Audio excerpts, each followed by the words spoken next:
भंडारामध्ये bogus खत खरेदी प्रकरणामध्ये तिघांवर गुन्हा दाखल करण्यात आलाय। 129 मेट्रिक टन बोगस खत खरेदी प्रकरण आहे। लागणी बाजार समितीच्या सचिवाला या संदर्भात अटक करण्यात आली आहे। कंपनी मालक वितरक अद्यापही मोकाट आहेत। भंडारा जिल्ह्यातील लागणी बाजार समितीमध्ये 129 मेट्रिक टन बोगस खत खरेदी प्रकरणामध्ये तिघांवर गुन्हा दाखल करण्यात आलाय। या प्रकरणामध्ये बाजार समितीच्या सचिवाला अटक करण्यात आली असून कंपनी मालक आणि वितरक अद्यापही मोकाट आहेत। लागणी कृषी केंद्रामध्ये ब्रह्मस नावाचा 129 मेट्रिक टन खतांपैकी 821 बॅग शेतकऱ्यांना विक्री करण्यात आल्या होत्या। या खताचे नमुने तपासले जात असतानाच खत गुणवत्तापूर्ण नसल्याचं दिसून आलेलं आहे।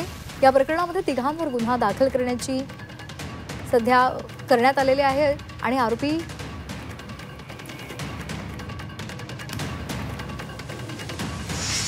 बाजार समिती यांनी नागपूर येथील वितरक जे या गुन्ह्यामध्ये आरोपी क्रमांक 2 आहेत राजेश सराळे यांच्याकडून 3406 बॅगा खरेदी केल्या होत्या।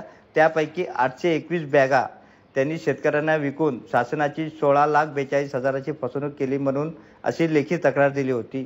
सदर गुन्ह्यामध्ये 3 आरोपी आहेत। गुन्ह्यामध्ये बाजार समिती लागणी सचिव संजय पारोदे यांना सदर गुन्ह्यामध्ये अटक करण्यात आलेली आहे व अद्यापपर्यंत 2 आरोपी क्रमांक 1 व 2 यांना अटक करणे बाकी आहे।